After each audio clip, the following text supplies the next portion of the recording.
Morning all of you. कैसे हो आप लोग? आशा करता हूँ कि स्वस्थ होंगे, मस्त होंगे। लल्ला क्लासेस में आपका स्वागत है। जैसा कि हम कुछ मोटिवेशन कोट बोलते हैं, तो आज भी एक कोट बोलेंगे, उसके बाद में अपने टॉपिक पे आ जाएंगे। और सुनिए ध्यान से, कोट क्या बोलना है। कि जीतेंगे हम, ये वादा करो, कोशिश हमेशा ज़्यादा करो। कि जीतेंगे हम, ये वादा करो, कोशिश हमेशा ज़्यादा करो। किस्मत भी रूठे पर हिम्मत ना टूटे, मजबूत इतना इरादा करो। कि किस्मत भी रूठे पर हिम्मत ना टूटे, मजबूत इतना इरादा करो। अब हम आते हैं बाबू अपने काम पे। और जो देखो, आर्टिकल 129 में क्या रखा है बाबू? आर्टिकल 129 में सुप्रीम कोर्ट के पास, आर्टिकल 129 में सुप्रीम कोर्ट के पास एवं आर्टिकल 215 में हाई कोर्ट के पास दंड देने की शक्ति है। आर्टिकल 129 में सुप्रीम कोर्ट के पास, आर्टिकल 215 में हाई कोर्ट के पास दंड देने की शक्ति है। ठीक है, 129 सुप्रीम कोर्ट दंड देगा और 215 हाई कोर्ट दंड दे देगा। ठीक है, 1971 की इस अधिनियम में सिविल एवं आपराधिक अवमानना दोनों को परिभाषित किया गया था। तो पूछा जाएगा कि किस अधिनियम में एक तो सिविल और आपराधिक अवमानना, सिविल और आपराधिक अवमानना दोनों को परिभाषित किया गया संविधान में। संविधान में नहीं है। ठीक है, तो सिविल और आपराधिक अवमानना दोनों को परिभाषित किया गया 1971 के अधिनियम में। यह तो संविधान में है ही नहीं। ठीक है, अब आगे हम चलते हैं कि यहाँ पे देखेंगे, न्यायालय की अवमानना के विषय में कानून बनाने की शक्ति संसद में, न्यायालय की अवमानना के विषय में कानून बनाने की शक्ति संसद के पास है। अच्छा, यदि कोई भी बंदा न्यायालय की अवमानना करता है तो कानून बनाने की जो शक्ति संसद के पास है, इसलिए 1971 का एक्ट पारित हुआ था। अच्छा अच्छा अच्छा अच्छा 1971 का एक्ट पारित क्यों हुआ था? क्योंकि न्यायालय की अवमानना हुई थी, तो उसके विषय में जो कानून बनाने की शक्ति संसद के पास है। ठीक है, आगे हम चलते हैं। आर्टिकल 130 के अनुसार सुप्रीम कोर्ट की सुनवाई दिल्ली के अलावा अन्य स्थानों पर सीजीआई राष्ट्रपति के अनुमोदन पर कर सकता है। तो आर्टिकल 130 के अनुसार सुप्रीम कोर्ट की जो सुनवाई होगी दिल्ली के अलावा अन्य स्थानों पर भी होगी और सीजीआई करेगा। राष्ट्रपति के अनुमोदन पर कर सकता है। सीजीआई कैसे करेगा बाबू? राष्ट्रपति के अनुमोदन पर करता है। सुप्रीम कोर्ट की सुनवाई सीजीआई करता है, राष्ट्रपति के अनुमोदन पर करता है, आर्टिकल 130 के अनुसार। आगे चलें, आगे देखिए क्या कह रहा है। सुप्रीम कोर्ट ने अनुल्लंघनीय मौलिक ढांचा घोषित किया। सुप्रीम कोर्ट ने क्या किया बाबू? अनुल्लंघनीय मौलिक ढांचा घोषित किया है। अनुच्छेद 32 को, 226 को और 227 को। ठीक है, सुप्रीम कोर्ट ने क्या किया कि अनुल्लंघनीय, जो उल्लंघन नहीं किया जा सके, ऐसा मौलिक ढांचा घोषित किया सुप्रीम कोर्ट ने आर्टिकल 32 में, आर्टिकल 226 में, आर्टिकल 227 को। ठीक है, अनुच्छेद 227 के अनुसार हाई कोर्ट अधीनस्थ न्यायालय पर अधीक्षण शक्ति रखता है। अनुच्छेद 227 के अनुसार क्या होगा बाबू कि हाई कोर्ट हमारा जो है, उससे जो छोटा न्यायालय है ना, उस पर अधीक्षण शक्ति रख सकता है। ठीक है, आगे क्या बातें कहेगी। केशवानंद केस में 13 न्यायाधीश और गोलकनाथ केस में 11 न्यायाधीश थे। तो केशवानंद भाई बड़े आदमी हैं, भोलेनाथ है केशवानंद जी, तो इनमें 13 न्यायाधीश थे और गोलकनाथ केस में ये 11 न्यायाधीश थे। कोई दिक्कत नहीं होनी चाहिए। ठीक है, आगे हम चलते हैं। गोलकनाथ केस बनाम पंजाब राज्य 1967 में, इसमें सुप्रीम कोर्ट ने कहा कि फंडामेंटल राइट व्यक्ति को जैसा उसे अच्छा लगे अपनी ज़िंदगी की रूपरेखा तैयार कर सकता है। तो जी हाँ, व्यक्ति को जैसा, फंडामेंटल राइट व्यक्ति को जैसा उसे अच्छा लगे अपनी ज़िंदगी की रूपरेखा तैयार कर सकता है। ठीक है, आगे हम चलेंगे। अनुच्छेद 132 के अनुसार अनुच्छेद 132 के अनुसार हाई कोर्ट का सिविल मामला ले लो। ठीक है, अनुच्छेद 132 के अनुसार हाई कोर्ट के सिविल, कौन सा मामला बाबू, सिविल ले लो। और हाई कोर्ट का सिविल मामला ले लो। और इधर देखो क्या कह रहे हैं, सिविल और दांडिक अन्य मामलों में सुप्रीम कोर्ट में अपील की जा सकती है। अच्छा, अनुच्छेद 132 के अनुसार हाई कोर्ट के सिविल और दांडिक, अच्छा, और अन्य मामलों में सुप्रीम कोर्ट में अपील की जा सकती है बशर्ते 134A के तहत, कितना, 134A के तहत हाई कोर्ट ने प्रमाणित किया हो कि संवैधानिक प्रश्न शामिल है। 134A के तहत हाई कोर्ट ने प्रमाणित किया हो कि संवैधानिक प्रश्न क्या है बाबू, शामिल है। तो आगे अब हम देखेंगे संविधान की व्याख्या संबंधी विवाद सुप्रीम कोर्ट के पास लाए जा सकते हैं। संविधान की व्याख्या संबंधी जो विवाद है ना, सुप्रीम कोर्ट के पास लाए जा सकते हैं। किसके पास लाया जाएगा बाबू, अच्छा, सुप्रीम कोर्ट के पास लाए जा सकते हैं अपीली क्षेत्राधिकार के तहत।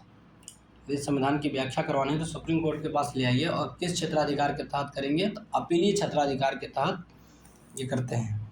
ठीक है, आगे हम देखेंगे सुप्रीम कोर्ट की आधिकारिता निम्न है। तो आर्टिकल 131 में क्या कहा गया है कि मूल अधिकारिता है। 131 143 में क्या कहा गया है, परामर्शी अधिकारिता है। और 132 से 136 में अपीली अधिकारिता है। ठीक है, सुप्रीम कोर्ट की जो अधिकारिता है एक मूल अधिकारिता है, तो ये तो कॉमन है। फिर परामर्श भी देने का काम करता है सुप्रीम कोर्ट, तो परामर्शी अधिकारिता 143 के अंतर्गत, सुप्रीम कोर्ट 143 के अंतर्गत जो है परामर्शी अधिकारिता है। आर्टिकल 143 के अंतर्गत परामर्शी अधिकारिता है। 131 के तहत मूल अधिकारिता है। और 132 से लेकर के 136 के तहत, आर्टिकल 132 से 136 के तहत जो है सुप्रीम कोर्ट अपीली अधिकारिता है। ठीक है, 132 में क्या कहा गया है बाबू, तो संविधान निर्वाचन में आर्टिकल 132 संविधान के निर्वचन से संबंधित है, संविधान की व्याख्या से। निर्वचन मतलब व्याख्या होता है बाबू। और आर्टिकल 133 में सिविल मामला में, सिविल कोई मामला हो गया तो उस मामले में सुप्रीम कोर्ट की अधिकारिता है। 134 में आपराधिक दांडिक मामला में, और 136 में विशेष इजाज़त से अपील की जाएगी। 136 में, आर्टिकल 136 में विशेष इजाज़त से अपील की जाएगी। 134 में जो है आपराधिक मामले देखे जाएंगे। 133 में सिविल मामले देखे जाएंगे। और 131 में मूल अधिकारिता देखी जाएगी। ठीक है, आगे हम देखेंगे 132 में क्या होता है बाबू, संविधान के निर्वचन से संबंधित होता है। अनुच्छेद 137 ले लो, क्या लेंगे बाबू, 137, अनुच्छेद 137। ठीक है, और 142 के तहत, 137 और 142 के तहत सुप्रीम कोर्ट में सुधारात्मक याचिका दाखिल की जाती है।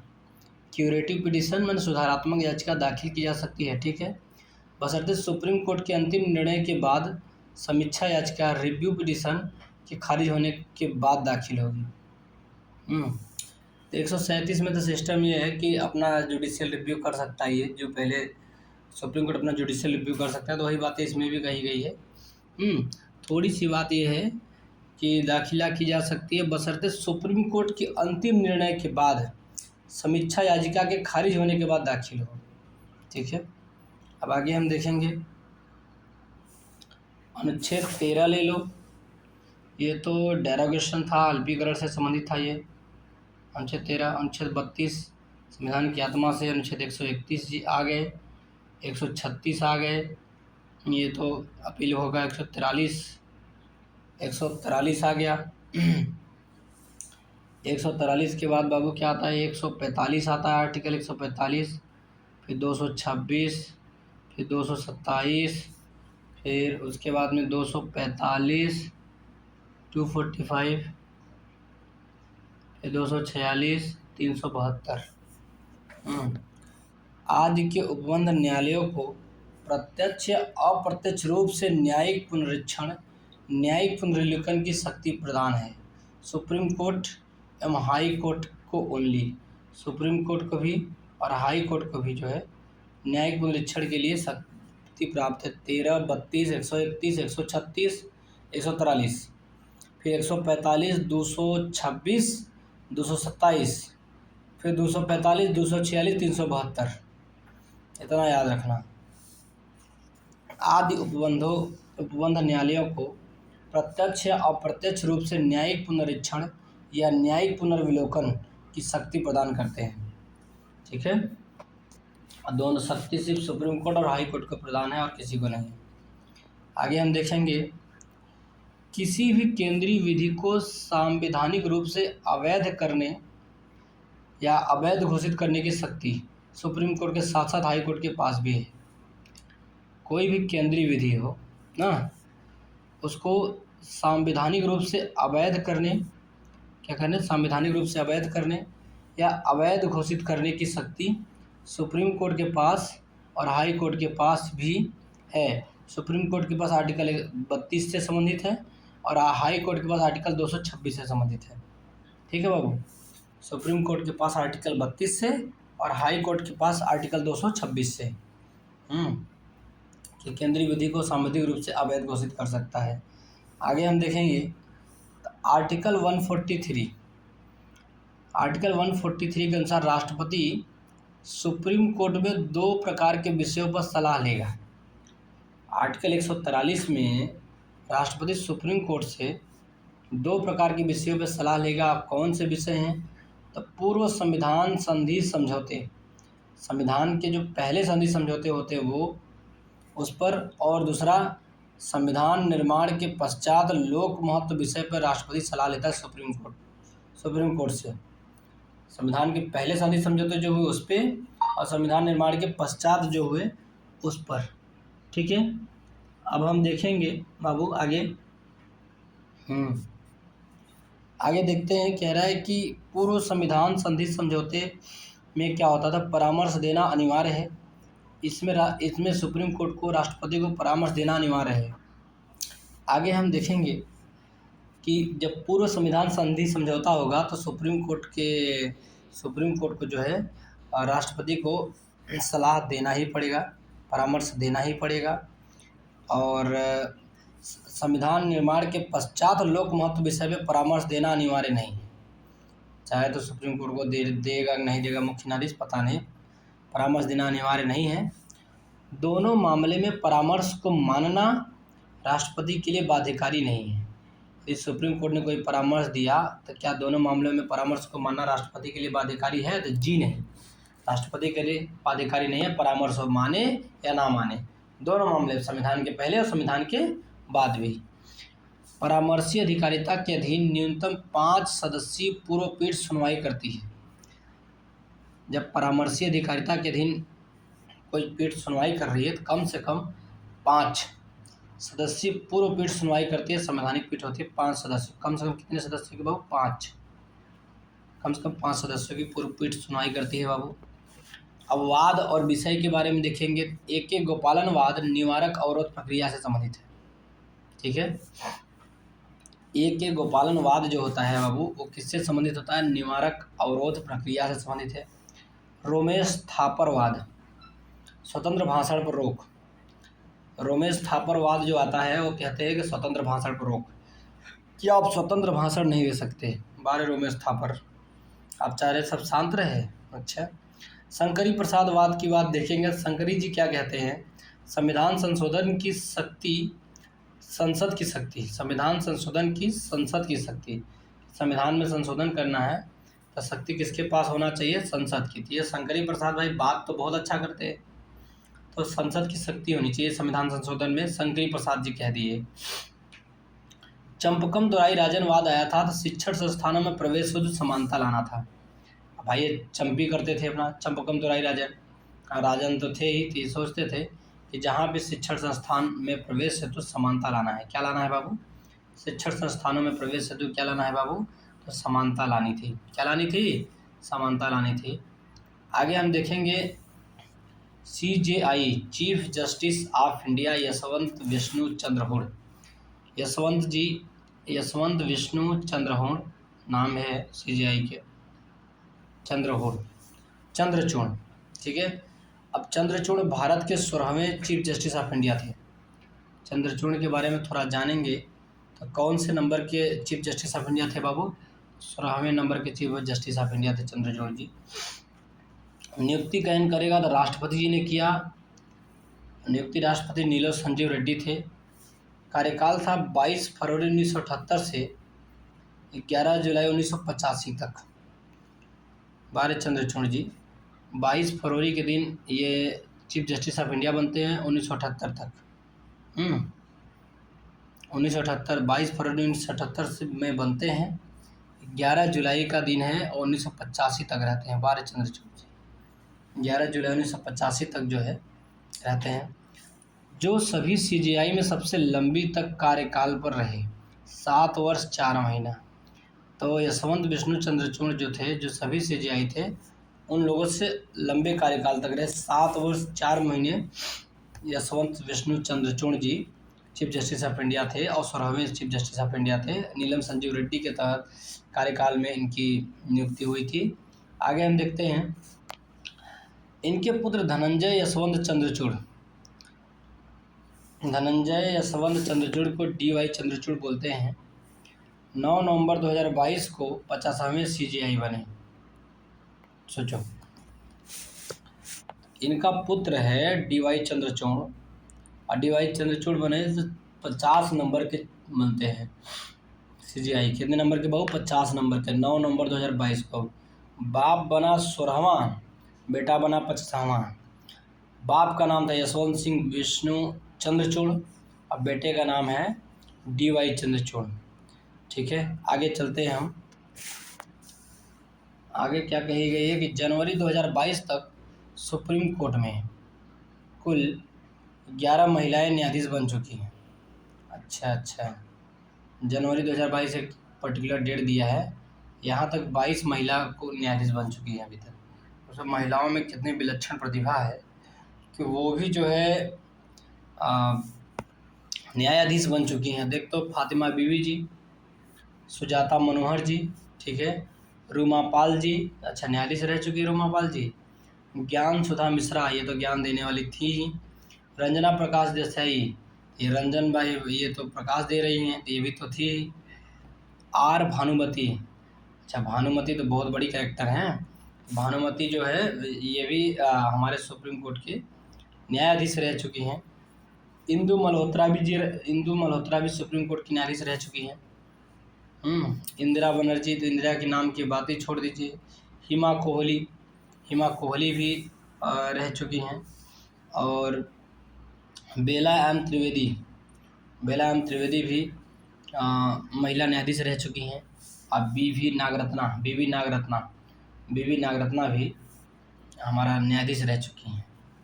तो जनवरी 2022 तक सुप्रीम कोर्ट में कुल 11 महिलाएं न्यायाधीश बन चुकी हैं। 11 महिलाओं की नाम था फातिमा बीवी, सुजाता मनोहर, रूमा पाल, ज्ञान सुधा मिश्रा, रंजना प्रकाश देसाई, R भानुमति, इंदु मल्होत्रा, इंदिरा बनर्जी, हिमा कोहली, बेला एम त्रिवेदी और बीवी नागरत्ना।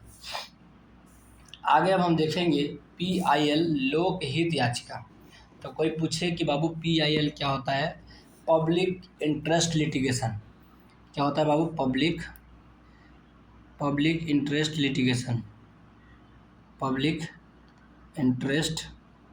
लिटिगेशन, ठीक है।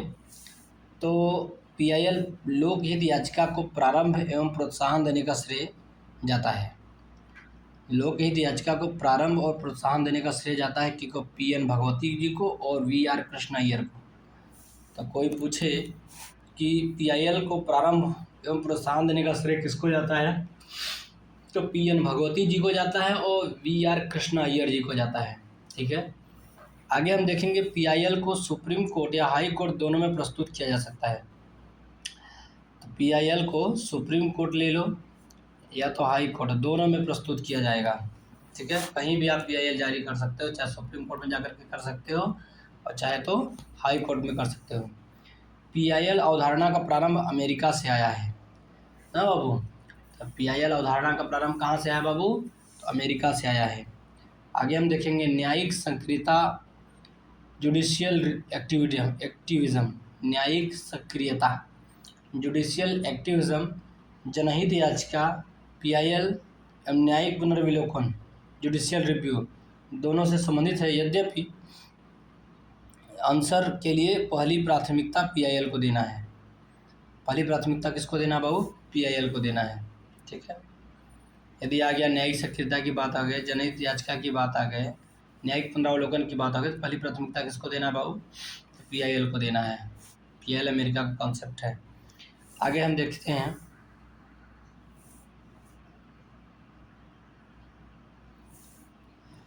किसने कहा कि न्यायिक सक्रियतावाद को न्यायिक जोखिमवाद नहीं होना चाहिए। किसने कहा कि, क्या कहा कि न्यायिक सक्रियतावाद न्यायिक जोखिमवाद नहीं होने चाहिए।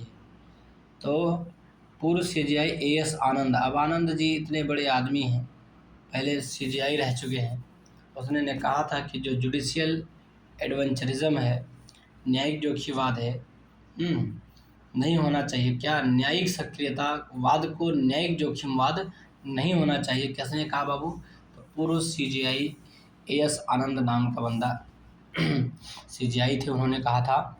आगे हम देखेंगे विशाखा व अन्य बनाम राजस्थान राज्य संबंधित है। अच्छा, विशाखावाद ले लो, और राजस्थान राज्य से वाद हुआ था। तो कार्यस्थल पर महिलाओं के यौन उत्पीड़न की रोकथाम से संबंधित है। किससे संबंधित है बाबू, कि जहाँ कार्यस्थल पर महिलाओं के यौन उत्पीड़न की रोकथाम से संबंधित है ना। तो विशाखा जब भी याद आए, राजस्थान से संबंधित है। विशाखा कार्यस्थल पर महिलाओं के साथ यौन उत्पीड़न होता था ना, उससे संबंधित है, ये बात था।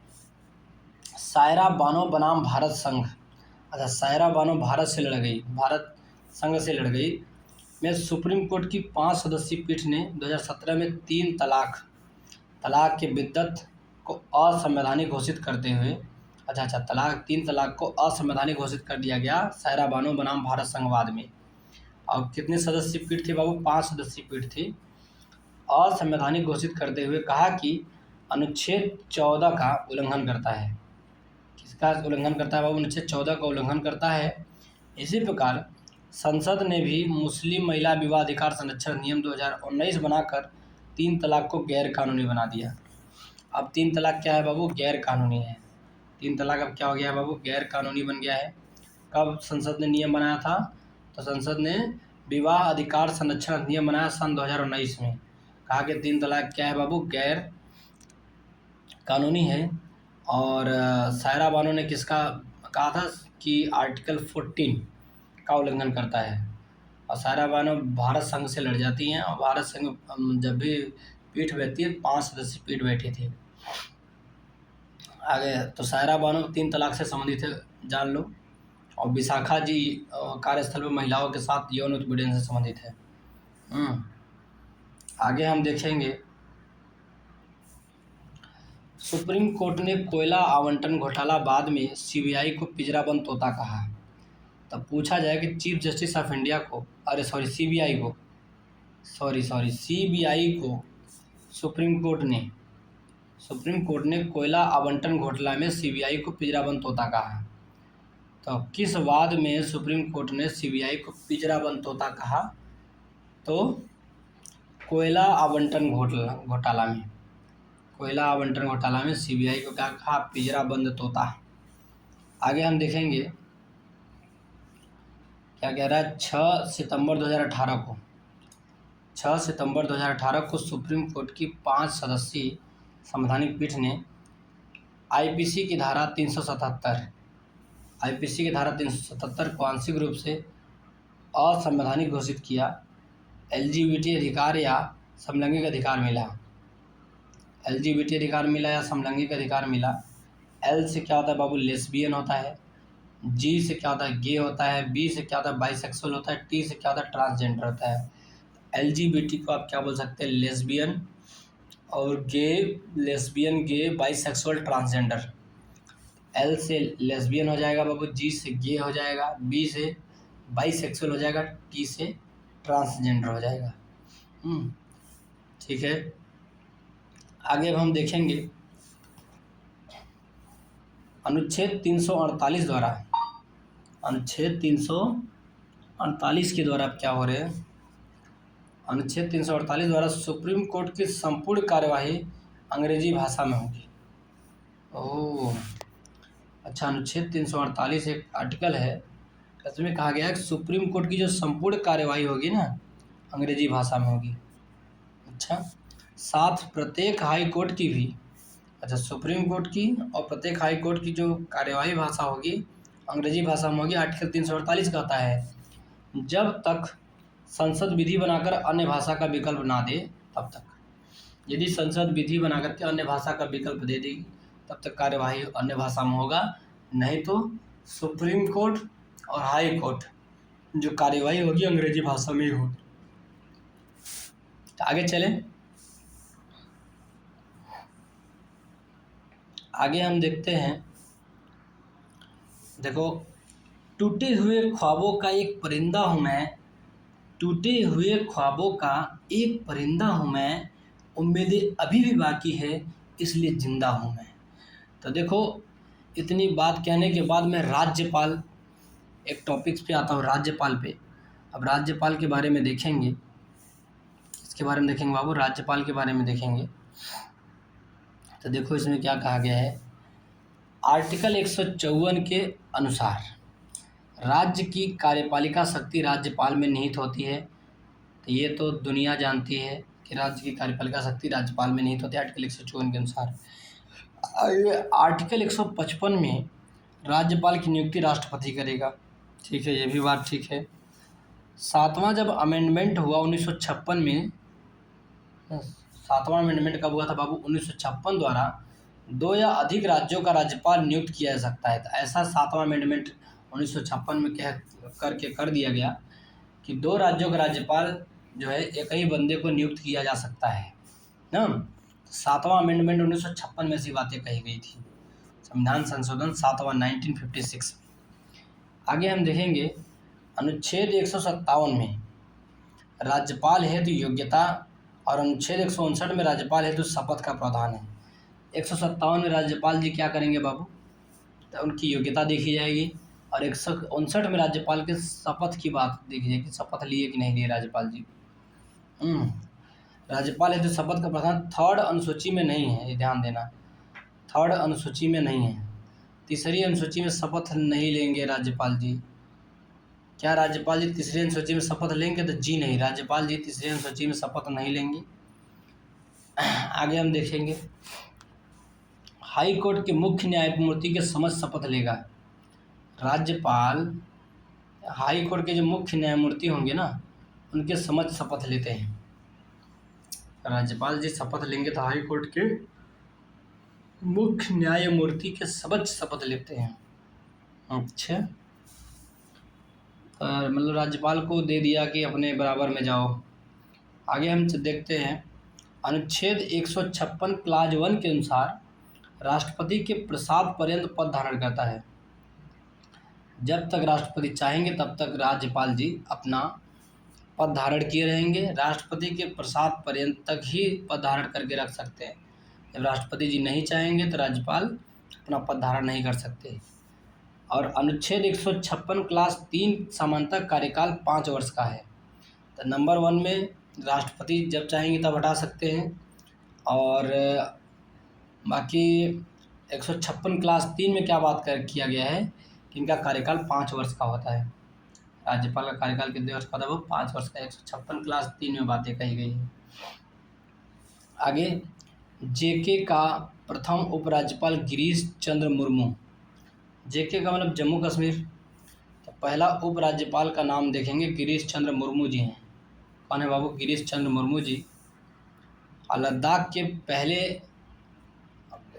उपराज्यपाल कौन थे, राधा कृष्ण माथुर। अच्छा, लद्दाख तो लगाव हो गया था कृष्ण माथुर से लद्दाख में, कृष्ण माथुर से लद्दाख में लगाव हो गया था। तो राधा कृष्ण माथुर जी लद्दाख के उपराज्यपाल बन गए थे पहले, और जम्मू कश्मीर के गिरीश चंद्र मुर्मू जी बन गए थे। राज्यपाल के वेतन भत्ते परिलब्धियां राज्य की संचित निधि पर भारित होती है। तो राज्यपाल को जो वेतन मिलेगा, जो भत्ता मिलेगा, जो परिलब्धियां मिलेगी, वह किसमें, राज्य की संचित निधि पर भारित होती है बाबू। किस पर भारित होती है बाबू? राज्य की संचित निधि पर भारित होती है। किस पर भारित होती है बाबू? राज्य की संचित निधि पर भारित होती है। आगे हम देखेंगे विवेकाधीन शक्तियाँ क्या है। तो राज्यपाल के विवेक के अधीन क्या शक्ति आती है? राष्ट्रपति शासन हेतु राष्ट्रपति शासन हेतु राष्ट्रपति को रिपोर्ट देना। तो राष्ट्रपति शासन के लिए राष्ट्रपति को क्या देते हैं बाबू? ये रिपोर्ट देते हैं कि आप राष्ट्रपति शासन लगा दीजिए हमारे राज्य में। ये राज्यपाल का विवेकाधीन शक्तियाँ हैं। दूसरा, विधानमंडल के पारित विधेयकों को, विधानमंडल से कोई विधेयक पारित होता है, राष्ट्रपति के विचार हेतु आरक्षित रख देना। ठीक है, राज्यपाल रख ही लेंगे। तीसरी बात है, पारित विधेयक को विधानसभा के पास पुनर्विचार हेतु भेजना। यदि कोई विधेयक पारित हो गया है तो उसको पुनर्विचार के लिए राज्यपाल विधानसभा के पास भेज सकता है। ठीक है, आगे क्या बातें कही गई है बाबू? सरकार को बहुमत सिद्ध करने के लिए कहना। सरकार को बहुमत सिद्ध करने के लिए कहना। अल्पमत के आए मुख्यमंत्री को बर्खास्त करने के लिए, यदि कोई बंदा अल्पमत से आया हुआ तो उस मुख्यमंत्री को बर्खास्त कर देगा राज्यपाल। और सरकार को बहुमत सिद्ध करने के लिए कहने का काम राज्यपाल का है। तो इसकी विवेकाधीन शक्तियाँ थी। आगे हम देखेंगे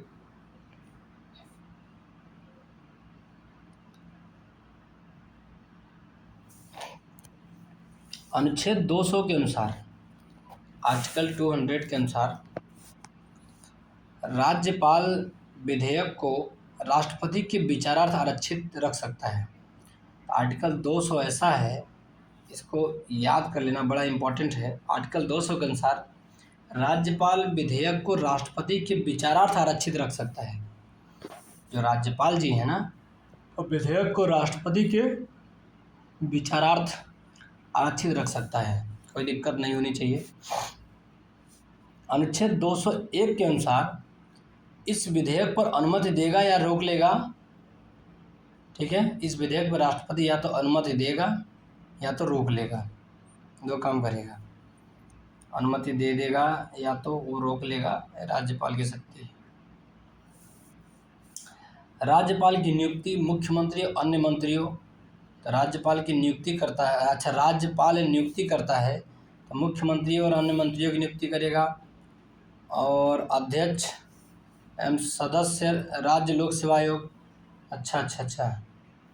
तो राज्य लोक सेवा के अध्यक्ष और सदस्यों की भी नियुक्ति कौन करेगा? राज्यपाल ही करता है। सदस्य और अध्यक्षों की नियुक्ति राज्य लोक सेवा आयोग के कौन करेगा? राज्यपाल ही करेगा। महाधिवक्ता एडवोकेट जनरल 165 आर्टिकल 165 के तहत होता है महाधिवक्ता का एडवोकेट जनरल। सीएम की सलाह पर महाधिवक्ता का नियुक्ति करता है राज्यपाल। राज्यपाल महाधिवक्ता की नियुक्ति किसके सलाह पे करेगा बाबू? सीएम के सलाह पे करेगा। ठीक है, और सिविल सेवा के सदस्य और अध्यक्ष नियुक्ति राज्यपाल करेगा। मुख्यमंत्री और अन्य मंत्रियों की नियुक्ति कौन करेगा बाबू? राज्यपाल करेगा। अब आगे हम देखेंगे, जबकि हाई कोर्ट न्यायाधीश की नियुक्ति राष्ट्रपति करता है। तो हाई कोर्ट का जो न्यायाधीश है ना बाबू, उसकी नियुक्ति राष्ट्रपति करेगा, राज्यपाल नहीं करेगा, ध्यान देना। ठीक है, हाई कोर्ट के न्यायाधीश की नियुक्ति करने वाला कौन बंदा होगा? वो होगा राष्ट्रपति। आइए अपना शपथ लेते हैं हाई कोर्ट के मुख्य न्यायाधीश के पास। राज्यपाल जी अपना शपथ हाई कोर्ट के मुख्य न्यायाधीश के पास लेंगे, लेकिन और हाई कोर्ट का जो न्यायाधीश होगा ना, उसकी नियुक्ति राष्ट्रपति करेगा, ध्यान रखना। विधान परिषद में 1/6 सदस्यों को मनोनीत करता है। विधान परिषद में 1/6 सदस्यों को क्या करता है बाबू? मनोनीत करता है। राज्यपाल विधान परिषद में जो 1/6 सदस्य होंगे ना, उसको मनोनीत करने का काम है। ठीक है, आगे हम देखते हैं। अनुच्छेद 161 के अनुसार राज्यपाल को क्षमा, निलंबन, परिहार, लघुकरण आदि की न्यायिक शक्तियाँ प्राप्त है। आर्टिकल 161 के अनुसार राष्ट्रपति को क्षमा करने की, लघुकरण की और निलंबन की, परिहार की, ये सब शक्तियाँ प्राप्त है, न्यायिक शक्तियाँ प्राप्त है। आगे हम देखेंगे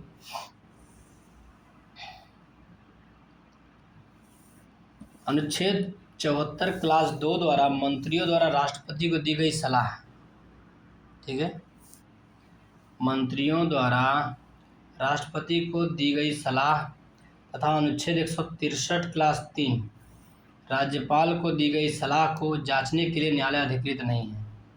वाह वाह वाह, ये तो इम्पोर्टेंट चैप्टर है भाई। अनुच्छेद 74 क्लास 2 के तहत और अनुच्छेद 163 क्लास 3 के तहत, अनुच्छेद 74 क्लास 2 में राष्ट्रपति मतलब राष्ट्रपति के जो मंत्री सलाह दे देते हैं, हाँ, और राज्यपाल को जो मंत्रिपरिषद सलाह देती है 163 क्लास 3 के तहत, न्यायालय उसके जांच के लिए अधिकृत नहीं है। अच्छा, आगे क्या बातें कही गई बाबू? सरोजिनी नायडू भारत की प्रथम महिला राज्यपाल थी। जी हाँ, थी। कौन सी पहली महिला राज्यपाल थी?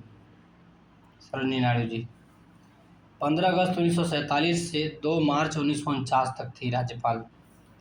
15 अगस्त 1947 से 2 मार्च 1949 तक राज्यपाल थी तथा संयुक्त प्रांत यूपी की राज्यपाल रही हैं।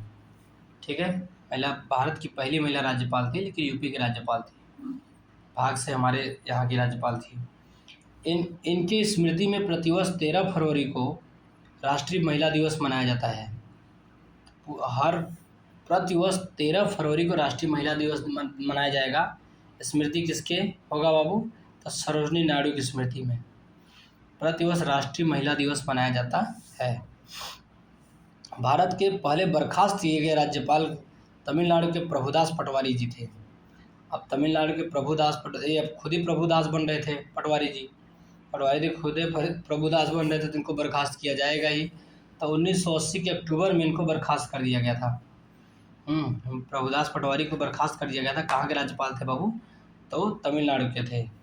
और अगस्त 1981 में राजस्थान के राज्यपाल रघुकुल तिलक को भी बर्खास्त कर दिया गया था। रघुकुल तिलक, देखो सब भगवान ही हैं, प्रभुदास पटवारी और रघुकुल तिलक, सारे को बर्खास्त कर दिया गया। ठीक है, प्रभुदास पटवारी को 1980 अक्टूबर 1980 में बर्खास्त किया गया था और रघुकुल तिलक को अगस्त 1981 में बर्खास्त कर दिया गया था। ठीक है, आगे हम चलते हैं। किसने कहा कि राज्यपाल को उस राज्य के बाहर का प्रतिष्ठित व्यक्ति, तटस्थ व्यक्ति होना चाहिए जिसने पिछले वर्षों राजनीति में भाग नहीं लिया हो? सरकारी आयोग ने कहा था। सरकारी आयोग ने कहा था, सरकारी आयोग का गठन हुआ था 9 जून 1983 को। तो 9 जून 1983 को सरकारी आयोग का गठन होता है। अध्यक्षता आर.एस. सरकारिया जी करते हैं सरकारी आयोग की। अन्य सदस्य थे बी शिवरामन और एस.आर. सेन। तो सरकारी आयोग में अध्यक्षता करने वाला आर.एस. सरकारिया जी थे, उन्हीं के नाम पे सरकारी आयोग बना। कब हुआ था बाबू? 9 जून 1983 को हुआ था। 9 जून 1983 को हुआ था। अन्य सदस्य में बी शिवरामन जी थे, एस.आर. सेन जी थे। सरकारी आयोग में अन्य सदस्य में बी शिवरामन और एस.आर. सेन जी। उन लोग का कहना क्या था कि राज्यपाल को उस राज्य के बाहर का प्रतिष्ठित व्यक्ति, तटस्थ व्यक्ति होना चाहिए। वो राज्य का नहीं होना चाहिए, उस राज्यपाल का के बाहर का प्रतिष्ठित व्यक्ति होना चाहिए, तटस्थ व्यक्ति होना चाहिए जिसने पिछले वर्षों राजनीति में भाग नहीं लिया हो, सरकारी आयोग ने कहा था। ठीक है, अब हम अपने लेक्चर को यहीं समाप्त करते हैं। बाबू लाइक करो, शेयर करो, सब्सक्राइब करो और हम अपना PDF जो है टेलीग्राम चैनल पे डाल देंगे, नीचे जो है लिंक लगा देंगे। ठीक है, और लाइक करो, सब्सक्राइब करो, कमेंट करो। ठीक है, बेस्ट ऑफ लक।